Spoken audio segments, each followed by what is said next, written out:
आहियां सुभान खोसो। शहीद जान मोहम्मद महर जो मुख्य कातिल शेरू महर पंहिंजे अंजाम ते पहुतो आहे। तक़रीबन 20 महीननि बाद शिकारपुर पुलिस शेरू महर खे शिकारपुर वारे इलाइक़े में पुलिस मुबैना पुलिस मुक़ाबले में मारण जी दावा कई आहे। साॻे ई वक़्त ते सूबाई घरू वज़ीर ज़िया हुसैन लंजार बि अॼु वाज़े लफ़्ज़नि में चयो आहे त पुलिस मुक़ाबले में शहीद जान मोहम्मद महर जो जेको कातिल आहे शेरू महर उहो मारिजी वियो आहे। उन इहो चयो त सदाईं सिंध हुकूमत इहा चवंदी रही त शहीद जान मोहम्मद महर जा जेके कातिल आहिनि उनखे ज़िंदा या मुर्दा गिरफ़्तार कयो वेंदो।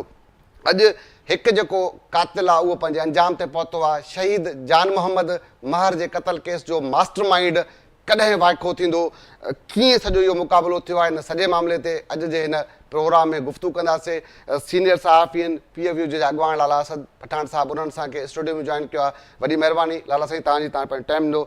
शाहज़ेब चाचड़ साहिबु आहिनि SSP शिकारपुर आहिनि, उन्हनि असांखे टेलीफोन लाइन ते जॉइन कयो आहे।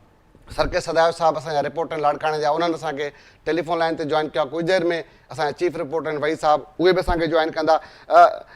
जेको आहे त सरकेश साहिबु तव्हां ॾे ईंदुसि, शुरूआति तव्हां खां कंदुसि। हीउ जेको सॼो मामिलो थियो आहे अॼु, हीउ जो मुबैना पुलिस मुक़ाबिलो साम्हूं आयो, पुलिस दावा कई आहे त शहीद जान मोहम्मद महर जे क़तल केस जो जेको मुख्य जवाबदार आहे उहो पंहिंजे अंजाम ते पहुतो आहे। सॼो मामिलो छा आहे असांजे नाज़रीन खे थोरो ॿुधाइजो।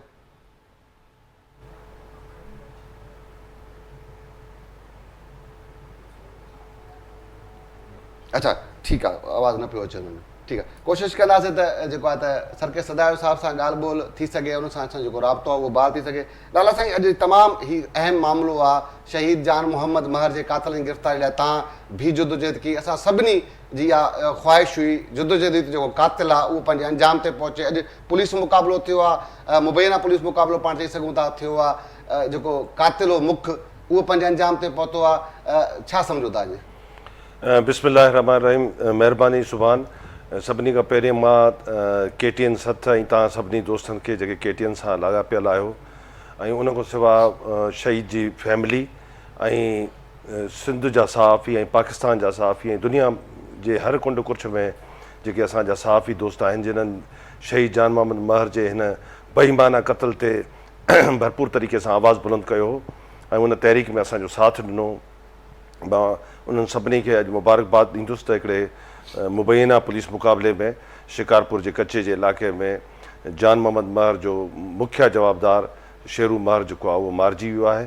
ऐं उमेदु आहे त सिंध सरकार ऐं सिंध पुलिस हाणे अञा ख़ामोशी इख़्तियार न कंदी। बाक़ी जेके 3-4 हिन क़तल में मुलविस माण्हू आहिनि उन्हनि खे बि तमामु जल्द गिरफ़्तार कयो वेंदो, कोर्ट ऑफ लॉ बयां थो वेंदो ताकी उहे बि सज़ाउनि जे अमल मां गुज़रनि।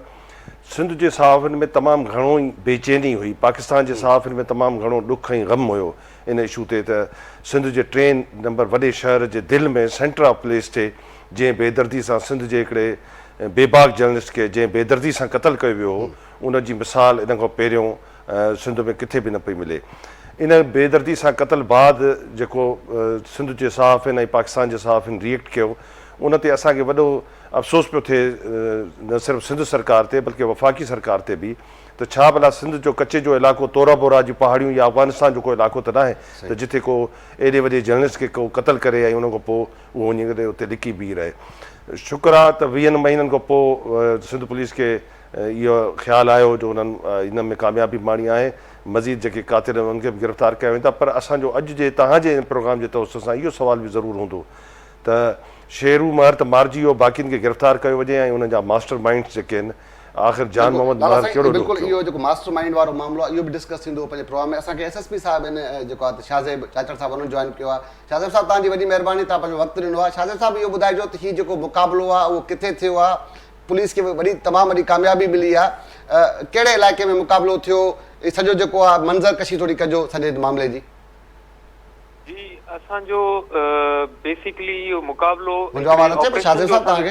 जी जी आवाज़ मूंखे अचे थो, तव्हांखे अचे थो आवाज़? जी बिल्कुलु अचे पियो तव्हांजो आवाज़।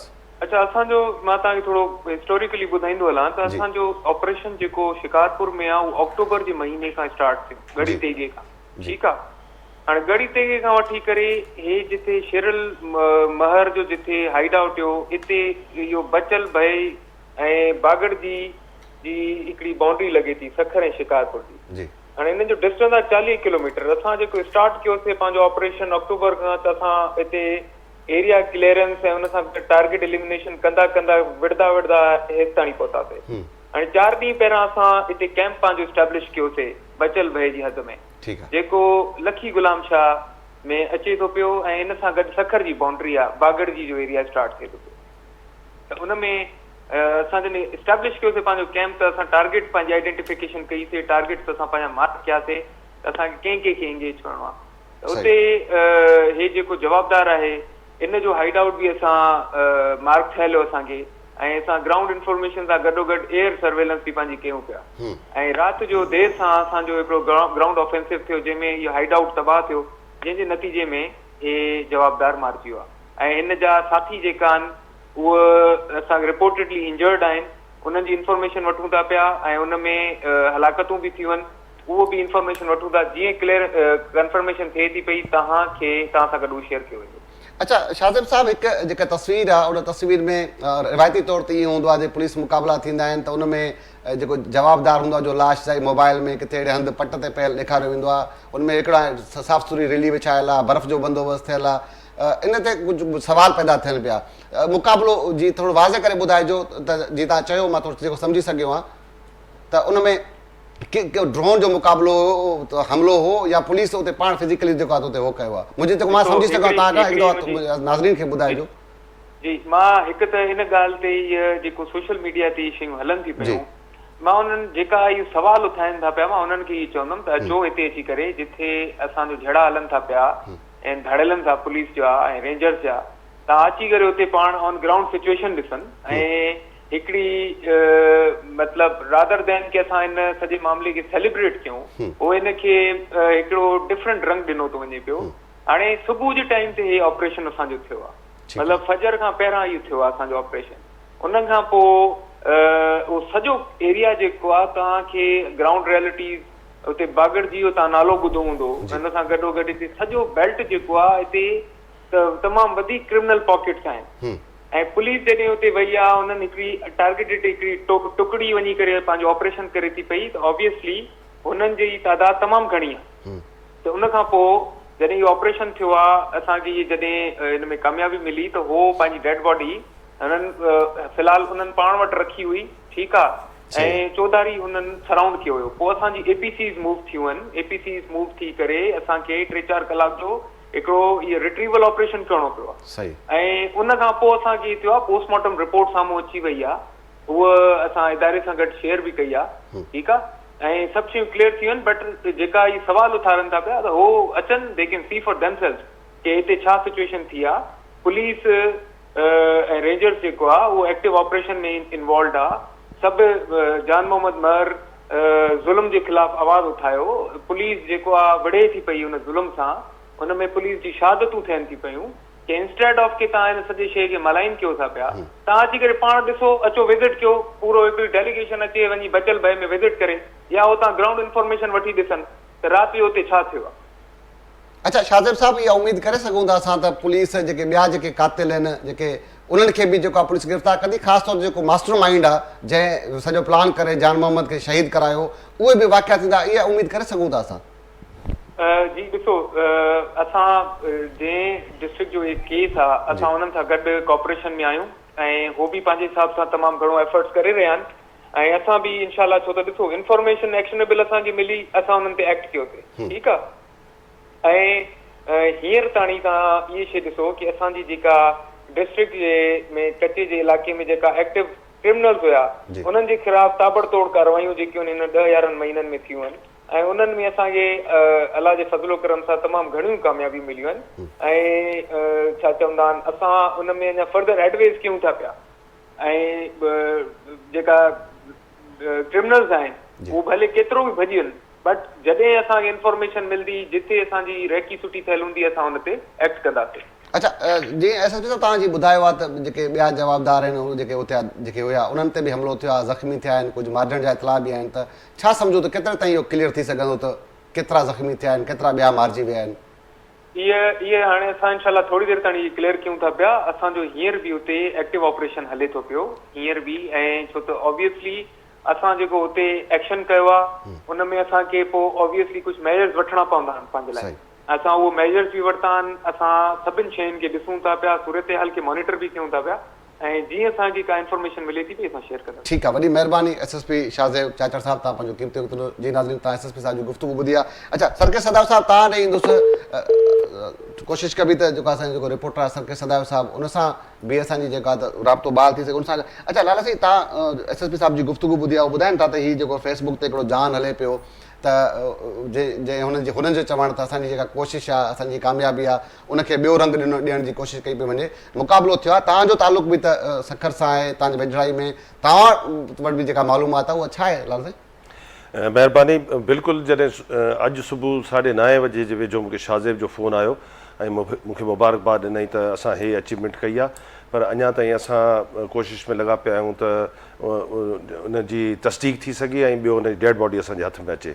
जॾहिं त हीअ असांजो उते टारगेटेड हिकिड़ो ऑपरेशन थियो आहे, उन खां पोइ मां बिल्कुलु कचे जे मुख़्तलिफ़ इलाइक़नि में मुख़्तलिफ़ जेके क़बाइल जा माण्हू आहिनि ख़ुदि जंहिं वटि रहियल हो उन कबीले सां बि, यानी जतोई कबीले जे कुझु दोस्तनि सां राब्तो कयो, कुझु ॿियनि कबीलनि जे दोस्तनि सां राब्तो कयो, त उन्हनि चयो त बिल्कुलु अॼु सुबुह अर्ली मॉर्निंग जेको आहे उहो टारगेटेड ऑपरेशन थियो ऐं धमाकनि जा आवाज़ पिया अचनि ऐं धमाकनि जे आवाज़नि खां पोइ कुझु देरि खां पोइ वरी ख़बर इहा पई त जेको आहे उते कुझु कैजुअलिटीज़ थी वियूं आहिनि, कुझु माण्हू ज़ख़्मी बि थिया आहिनि।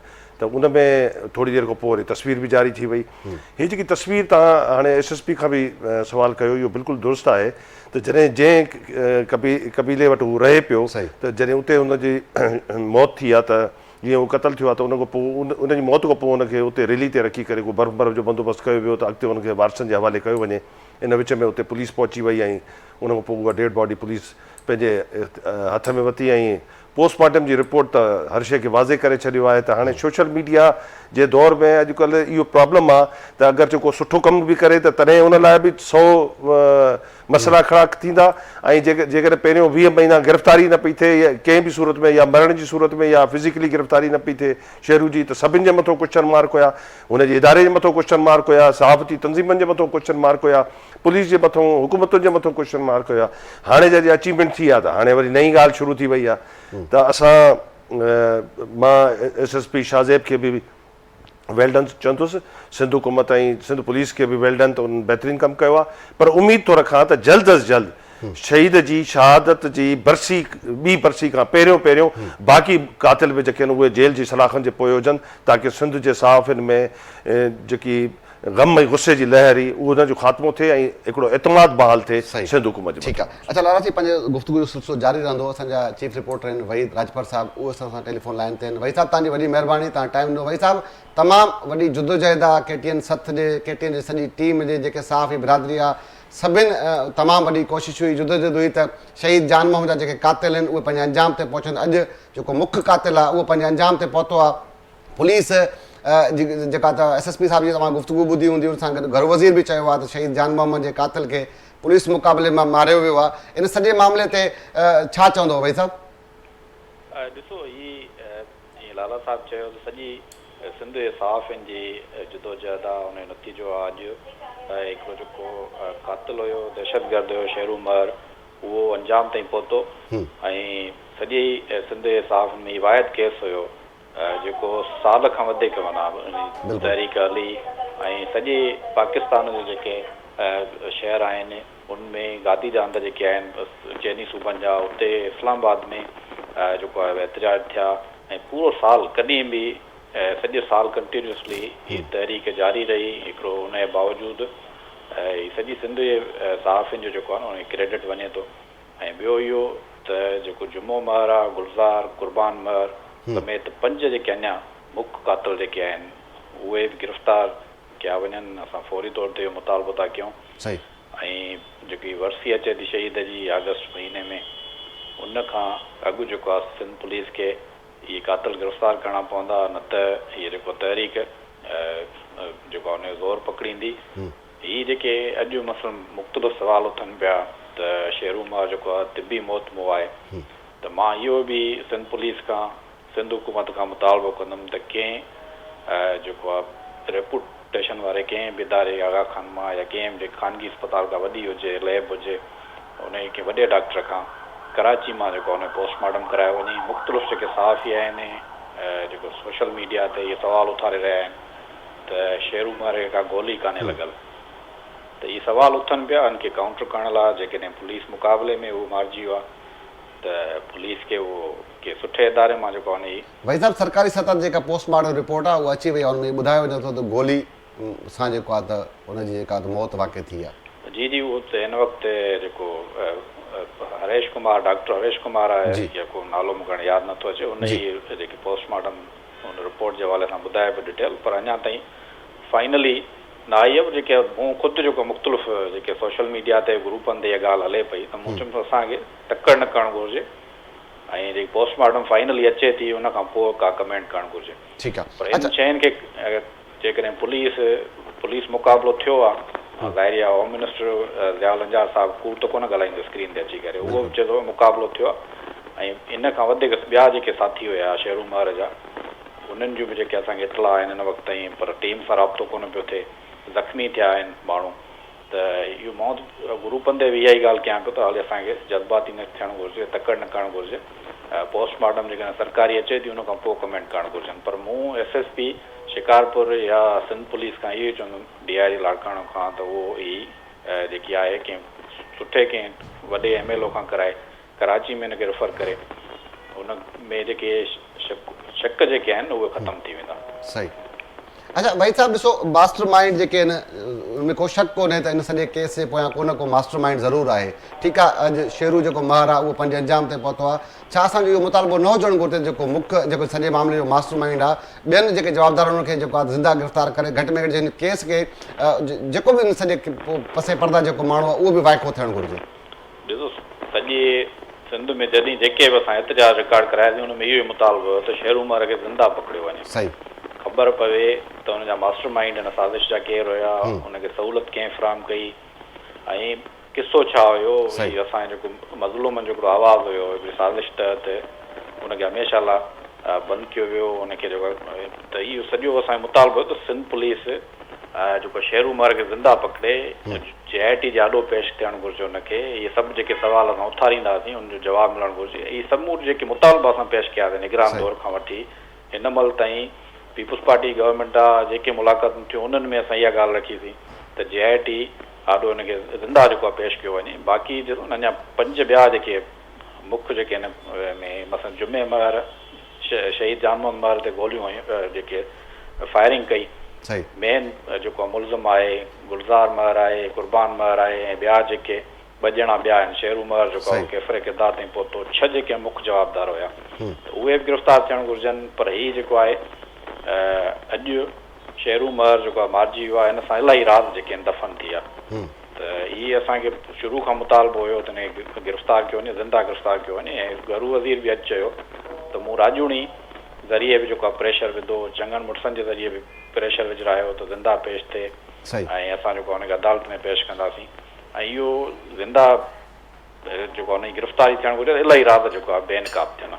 ठीकु आहे, ठीकु आहे, वॾी महिरबानी भाई साहब, तव्हां पंहिंजो क़ीमती वक़्तु लासी। तव्हां भाई साहब जी गुफ़्तगू ॿुधी ॿुधाइनि था त भई हिकु त इहो बाक़ी बंदि थियो आहे त इन जे पोयां सॼे मास्टर माइंड केरु हो। अगरि शेरू ज़िंदा गिरफ़्तार थिए हा त सॼियूं शयूं वाकियूं थियनि हा, पर अञा बि खोड़ अहिड़ा जवाबदार आहिनि जेके गिरफ़्तार न थिया आहिनि। असां सभिनी जो इहो मुतालबो मुंहिंजे ख़्याल में हुजणु घुरिजे लाला साईं त उहे जेके ॿिया आहिनि उनखे ज़िंदा गिरफ़्तार करे घटि में घटि इहो ख़बर पए त सहाफ़ियुनि खे जॾहिं क़तल करे पोइ ज़ाती दुश्मनी वारा मामला खोलिया वेंदा आहिनि, पोइ इहो तासुर ॾियण जी कोशिशि कईंदा त ज़ाती रंजिशनि ते उन्हनि माण्हुनि खे क़तल कयो वियो आहे। बिल्कुलु सुभाणे तव्हां दुरुस्त था चओ ऐं वहीद बि तमामु सुठी ॻाल्हि रखी।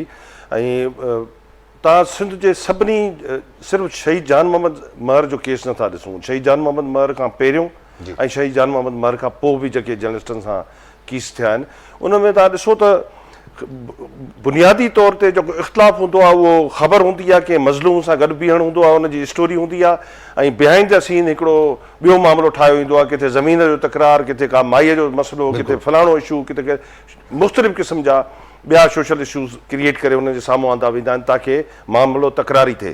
पर जसो हुजे KTN सथ खे, तव्हां सभिनी दोस्तनि खे ऐं सिंध जे सहाफ़ियुनि खे, पाकिस्तान जे सहाफ़ियुनि खे त उन्हनि उन सॼे नैरेटिव खे मुकमल तौर ते रद्द करे छॾियो जेको नैरेटिव कंहिं न कंहिं सूरत में असांखे उन वक़्त जी जेको आहे उहो निगरान हुकूमत पेश करण जी कोशिशि पई करे या उन वक़्त जी जेको IG सिंध हुयो पुलिस जो रिफ़त साहब उहो पेश करण जी कोशिशि पियो करे त हीउ को ज़ाती दुश्मनी जो मामिलो आहे। बिल्कुलु ज़ाती दुश्मनी जो मामिलो न आहे।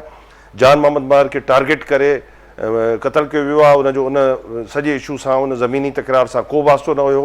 उहो ॻोठु काफ़ी अरसे खां घटि में घटि 20-25 साल पहिरियों वेझो दोस्त हो तव्हां सां? जी हा, 20-25 साल पहिरियों सखर शिफ्ट थी आयो हो। उनजा ॿार बच्चा सखर में रहंदा हुआ, उते पढ़ंदा हुआ, उते ई पैदा थिया हुआ। इहो बिल्कुलु कूड़ो ऐं सरासर बौतान हुयो ऐं इहो शेरू महर जे मरण सां मां नथो सम्झां त इहो मास्टर माइंड वारो किसो ख़तमु थियो, छो त इहे जेके बाक़ी 5 कातिल बि शामिल आहिनि जेके शेरू महर सां जुट आहिनि ऐं मुखिया जवाबदार आहिनि, इन्हनि खे बि ज़रूरु इन सॼे राज़ जी ख़बर आहे ऐं इंशाअल्लाह उहो वक़्तु ज़रूरु ईंदो।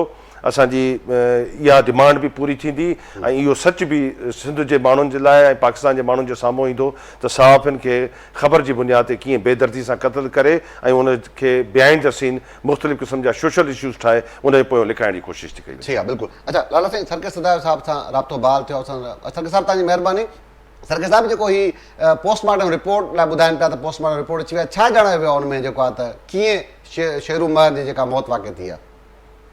अच्छा, हाणे हिन में इहो आहे त पोस्टमार्टम जेको आहे हींअर ई थियो आहे। पोस्टमार्टम जी रिपोर्ट जेका इनिशियली आहे उहा थोरी देरि में अचण वारी आहे, पर ज़रियनि जो इहो चवणु आहे जिन ॿुधायो आहे त शेरू महर जे सीने में मतिलबु हिकिड़ो सोराख़ जेको आर पार थियल हुयो, उहो सोराख़ इन जो मतिलबु त हुनखे गोली लॻल हुई जेका आर पार थियल आहे, उनजे करे हुनजो मौत वाक़ियो थियो आहे। ऐं जेका बचियल भयो थाणे जी पुलिस आहे, उन्हनि जेका लाश जी हिकिड़ो फॉर्म ठाहींदा आहिनि उनमें त उनमें बि उन्हनि इहो ॼाणायो आहे त उनखे जेको धक जो निशान आहे जेको आर पार थियल आहे पुठियां, त इहो कंहिं गोलीअ सां ई उनजो मौत थियो आहे। ई त पोस्टमार्टम वारो मामिलो आहे। हिन वक़्तु पोस्टमार्टम उनजो थी वियो आहे, थोरी देरि में इहा रिपोर्ट बि ईंदी। लाश जेको आहे हिन वक़्तु ताईं उहो पुलिस जे तहवील में आहे। अञा ताईं उनजे लाश खे वसूल करण जे लाइ अञा ताईं पुलिस वटि केर बि न पहुतो आहे ऐं यकीनन पुलिस जेका आहे, पुलिस जो इहो बि प्रेशर आहे त जेके ॿिया जवाबदार आहिनि उहे बि पेश कया वञनि। हिन वक़्तु त इहा सिचुएशन आहे। अच्छा, छा ॿुधाइनि था त लाश ज़ारी ॻाल्हि आहे हुनजे वारसनि जे हवाले को ईंदो, हिकु त उहे सभु रूपोश आहिनि, केरु लाश वसूल कंदो? हुन सां गॾु इहो ॿुधाइजो त पुलिस पारां ॿुधायो पियो वञे त ॿिया कुझु ज़ख़्मी बि थिया आहिनि, ॿिया जेके धाड़ियल आहिनि, कुझु हुते जेके उहे मारिजी बि विया आहिनि। तव्हां त हुते मौजूदु आहियो, छा सूरत हाल आहे हुते? अच्छा, हिन में इहो आहे त बेसिकली जेको हीउ ऑपरेशन थियो हुयो उहो नसर जेको कादरानी जतोई आहे उन्हनि जे ऑपरेशन थियो हुयो, छाकाणि त बचियल जेको दाइम मलिक थाणो आहे उते धाड़ेलनि जो हमिलो थियो ऐं उन हमले जे रद्दमल में पुलिस अंदरि कचे में इहो ऑपरेशन कयो। उन ऑपरेशन जे दौरान जेको आहे शेरू महर मारिजी विया, छाकाणि त शेरू महर उते कचे वारे इलाइक़े में हिननि कादरानी जतोइनि वटि तरसियल हुयो। शहीद जान मोहम्मद महर जे शहादत खे 2 साल थिया त हिन 2 सालनि जे दौरान उहो मुख़्तलिफ़ जेके थाक आहे कचे जा मटाईंदो, बल्कि इहा इंफॉर्मेशन हुई त उन्हनि वटि इन जी मौजूदगी हुई। त शिकारपुर पुलिस खे इहो अॻु में ई इंफॉर्मेशन मिलियल हुई अहिड़े क़िस्म जी। ऐं वरी हीउ वाक़ियो बि थियो त उनखां पोइ शिकारपुर पुलिस जेको ऑपरेशन कयो ख़ासि तौर ते ड्रोन जे ज़रिए, त उन में हिते थियो आहे। उन में इहो बि ॿुधायो थो वञे त जेको नसर आहे पंहिंजो जतोई कादरानी, उनजो जेको भाउ आहे ॿियो उहो बि ज़ख़्मी थी पियो आहे ऐं उन में का हिकु औरत बि ज़ख़्मी थी पई आहे ऐं हिकिड़ो को ॿियो भाणी जो आहे ॿुधायो वञे थो शेरू महर जो, त उहो बि ज़ख़्मी थिया आहिनि। उन्हनि में हिकिड़ो माण्हू सीरियस आहे जेका पुलिस खे इंफॉर्मेशन मिले थी ऐं उनखां पोइ जेका आहे पुलिस लॻी पई आहे त वधीक इंफॉर्मेशन कलेक्ट कजे त उन्हनि में ॿियो बि को माण्हू अहिड़ो आहे जेको मारिजी वियो आहे, न मारिजी वियो आहे। उते मौजूदगी जेका हुई 25 खां 30 माण्हुनि जी ॿुधाई वई त पहिरीं राति ते जॾहिं उन्हनि जी सर्विलेंस उते थी हिन ते ड्रोन जे ज़रिए, त उते 20 खां 25 माण्हुनि जे मौजूदगी जेके थाड़ियल आहे उन्हनि जी मौजूदगी मिली, जंहिंखां पोइ पुलिस उते वञी अटैक कयो। उन में ई मारिजी पियो आहे शेरू महर। ऐं शेरू महर जे हवाले सां पुलिस इहो बि ॿुधायो आहे त न रुॻो शहीद जान मोहम्मद महर जो इन जे मथां केस, पर 9 केस जेके आहिनि सखर जे मुख़्तलिफ़ थाणनि ते उन ते अॻु में दाख़िल थियल आहिनि ऐं क्रिमिनल एक्टिविटीज़ में बि उहो मुलविस थी वियो। ज़ाहिर आहे जेको 12 बचे अंदरि धाड़ेलनि वटि रहे पियो त उहो ज़ाहिर आहे धाड़ेलनि सां गॾु मुख़्तलिफ़ जेके एक्टिविटीज़ आहिनि उन्हनि में बि इन्वॉल्व थी वियो। त इहो वाक़ियो ईअं पेश आहे। उनखां पोइ ही लाश जेको आहे पुलिस खे पहिरियां न मिलियो, इहो लाश उन्हनि वटि ई हो। पोइ पुलिस पंहिंजो प्रेशर जेको आहे बिल्टअप कयो अंदरि ऐं APCs बि उन्हनि मूव कयूं। उनखां पोइ पुलिस उन्हनि जो जेको लाश आहे न उहो पंहिंजे तहवील में वरितो। पहिरियां उन्हनि कोशिशि कई आहे त जेको हुनजो लाश आहे उनखे दफ़नाए छॾिजे, उनखे गुसल वुसल ॼाराए, त उनजो पुलिस वरी इहो बि सुठो कमु थियो आहे त उनजो पोस्टमार्टम बि करायो वियो आहे हिते लखी गुलाम शाह जे तालका अस्पताल में। उते आंदो वियो पुलिस वॾी मौजूदगी SSP शिकारपुर शाज़िब चाचड़ पाण बि उते मौजूदु हुयो, ASP शिकारपुर हुयो, DSP गॾी यासीन हुयो, मुख़्तलिफ़ ॿिया पुलिस ऑफिसर्स बि उते मौजूदु हुया, उन्हनि जे निगरानी में हिते हिन जो पोस्टमार्टम करायो वियो आहे। त लाश हाणे अञा ताईं उते ई पियल आहे ऐं उन जो कोई वारिस हिन वक़्त ताईं अञा न पहुतो आहे। ज़ाहिर आहे उनजा जेके ॿिया वारिस आहिनि उहे सभु रूपोश आहिनि, पर उन्हनि मां अमूमन ईअं थींदो आहे त इन क़िस्म जा जॾहिं वाक़िया थींदा आहिनि त उहे लाश अची औरतूं ई उसूल कंदियूं आहिनि, ज़रूरु को न को राब्तो कंदो, पर हिन वक़्त ताईं अञा शिकारपुर पुलिस सां लाश जे वसूली जे हवाले सां कंहिं बि राब्तो न कयो आहे। SSP शिकारपुर शाज़िब चाचड़ इहो कुझु पुलिस खे इहे हिदायतूं ॾिनियूं आहिनि त पहिरियां इहो प्रेशर डेवलप कयो वञे त जेके ॿिया जवाबदार आहिनि वरी ज़ख़्मी आहिनि उहे पुलिस जे हवाले कया वञनि त पोइ उन्हनि खे लाश ॾिनो वञे। ठीकु आहे सरगे साहिबु, तव्हां सां गॾु रहियो। वक़्तु थियो आहे कि मुख़्तसिर ब्रेक खां पोइ हितां ई जेका सॼे जेको प्रोग्राम जो सिलसिलो आहे उहो जारी रखंदासीं।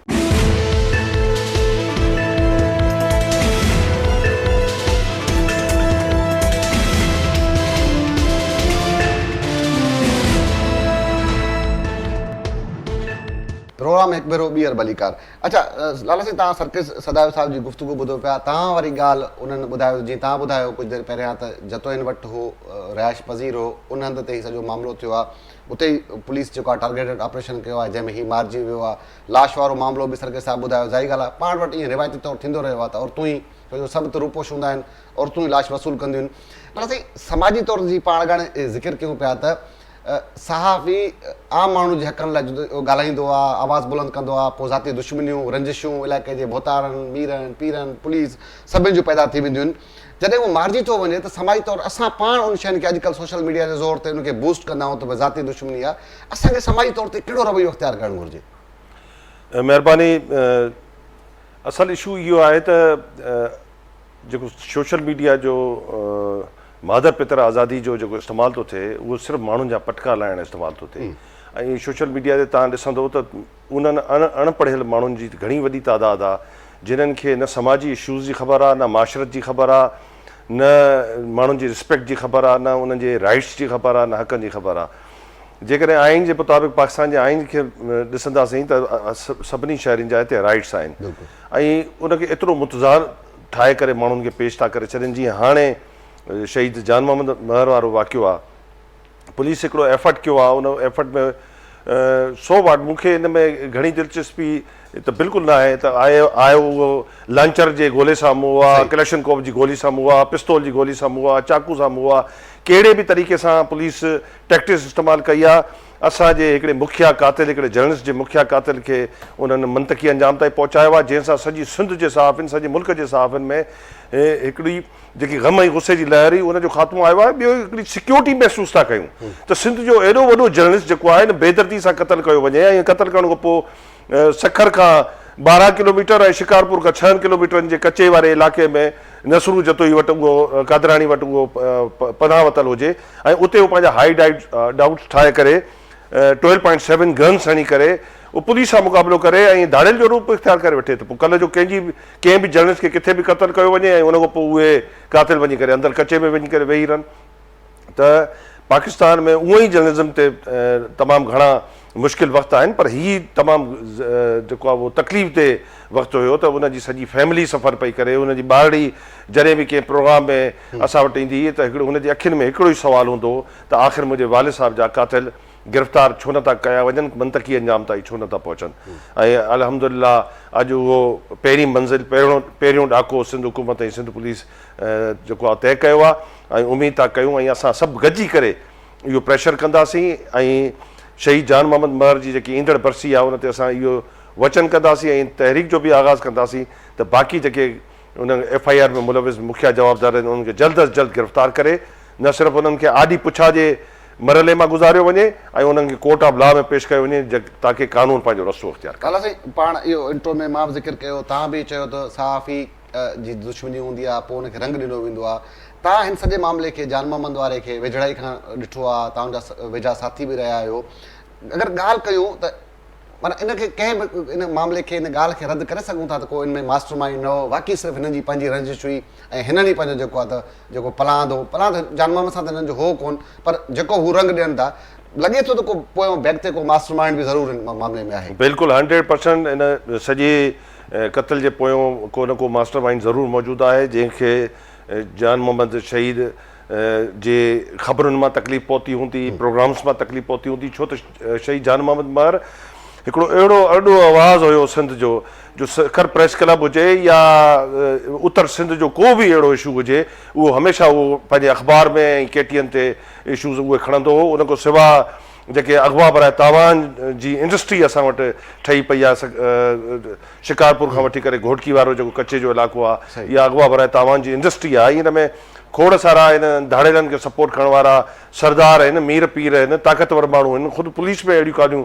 कारियूं रेडियूं मौजूदु आहिनि जेके उन्हनि खे सपोर्ट कंदियूं। जान मोहम्मद उन ते 100 जी तादाद में प्रोग्राम करे चुको आहे, त ज़रूरु उन्हनि सभिनी ताक़तवर धुरनि खे तकलीफ़ पहुती हूंदी। जिथे जिथे जान मोहम्मद उन्हनि जा पेरा खणंदो हो, उन्हनि मज़लूम सां गॾु बीहंदो हो, उनजी ॻाल्हि कंदो हुयो, त उन्हनि खे तकलीफ़ ज़रूरु पहुचंदी। ऐं छो त KTN न्यूज़ हिकिड़ो सिंध जो मुअसर आवाज़ु आहे ऐं उनजी सिंध में हिकिड़ी तमामु सुठी से आहे, त उनजे प्लेटफॉर्म तां जॾहिं ॻाल्हि वेंदी त माण्हुनि में उहा ॻाल्हि ट्रेवल कंदी ऐं हिकिड़ो ओपिनियन ठहंदो। त जॾहिं जान मोहम्मद ओपिनियन मेकर थी वियो सिंध में, सिंध जे 3 नंबर शहर सखर में वेही करे, त उन खां पोइ उहा तकलीफ़ वधंदी वई ऐं पोइ इहो इशू हथरादू ठाहियो वियो। नंढो इशू चौथे कुंड जो, माण्हू अलाए केरु। ऐं वॾे मज़े जी ॻाल्हि इहा आहे त जेको मारिजी वियो आहे पुलिस मुक़ाबले में ऐं इन जे पुट खे क़तल करण में जंहिंजी FIR में माण्हू नामज़द आहे, उहो हिन जो पंहिंजो सॻो मासात आहे। उन में जान मोहम्मद जो त को वास्तो ई न हुयो, त क़तल हिननि जे पंहिंजे ख़ानदान जो मामिलो ऐं मारियो अची करे जान मोहम्मद खे, त इहो सिधो को न को मास्टर माइंड हो जंहिं सॼा रस्तो ठाहे करे इन्हनि जा मुंहं हिन पासे ॾे कया। सखर में उन्हनि खे फैसिलिटेट कयो वियो ऐं शहर में उनखे बेदर्दी सां क़तल कराए सॼी जर्नलिस्ट सोसाइटी खे इहो मैसेज कयो वियो त जेकॾहिं असांजे ख़िलाफ़ु ॻाल्हाईंदो त असां शहर जे विच में बि तव्हां सां इहो असरु कराए सघूं था। बिल्कुलु ठीकु आहे। अच्छा सरके साहिबु, तव्हां ॾे ईंदुसि, हीउ जेको पुलिस ॿुधाए पई त हीउ जेको मामिलो आहे उते ॿिया कुझु ज़ख़्मी बि आहिनि, कुझु ॿिया जेके उहे मारिजी बि विया आहिनि, तव्हां उते मौजूदु आहियो, छा सूरत आहे, केतिरे ताईं इहो सॼो मामिलो क्लियर थींदो तव्हांखे नज़र अचे पियो?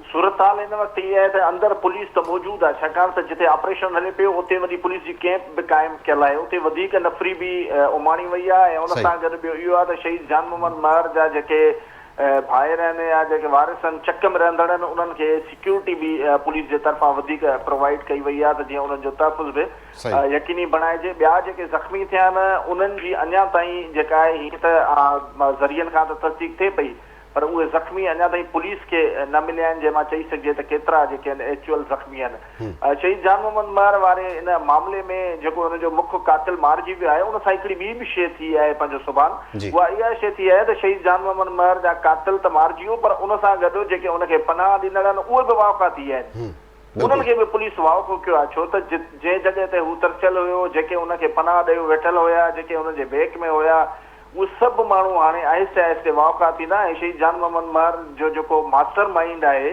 जेको इन सॼे पसे पर्दा हुयो, उन ताईं पहुचणु हाणे पुलिस जे लाइ कंहिं हद ताईं जेको आहे सो आसानी पैदा करे सघे थो। बिल्कुलु इहा ॻाल्हि सही आहे, जीअं लाला ॿुधायो त हीउ जेको मास्टर माइंड आहे हिन जो बिल्कुलु हुयो, हीउ को आम कोन हो। तव्हां ॾिठो त शहीद जान मोहम्मद महर जे शहादत जे वक़्त जो तयन करणु, ॾींहं जो तयन करणु, टाइमिंग, इहे सभु मामला जॾहिं ॾिसजनि था त उन मां लॻे थो त हीउ कंहिं आम माण्हूअ जो जेको मामिलो क़तल करण जो न हुयो, हीउ हिन जे पुठियां का वॾी साज़िश हुई, को वॾो हथु हुयो जेको हिन वक़्त ताईं ज़ाहिर न थियो आहे। छाकाणि त इहा ॻाल्हि सही आहे त इहो पहिरियों ॾाको हुयो शहीद जान मोहम्मद महर जो जेको मुख्य कातिल आहे, उनजे मारजण जो असां इहो पिया चाहियोसीं त उहो ज़िंदह गिरफ़्तार थिया, त जेके पसे पर्दा माण्हू आहिनि उहे बि ज़ाहिर थियनि। पर चलो पुलिस जो वॾो एक्शन जेको आहे इहो शिकारपुर पुलिस तमामु वॾो हिकिड़ो जेको इहो क़दम खयो ऐं कमु कयो आहे, उन्हनि खे शाबाश हुजे। शहीद जान मोहम्मद महर जो जेको मुख्य कातिल आहे उहो हिन में मारिजी वियो आहे। ॿियनि ज़ख़्मियुनि जी हिन वक़्त ताईं अञा का मतिलबु पकी तस्दीक शुदा का ख़बर नथी पए। ठीकु आहे, ठीकु आहे। अच्छा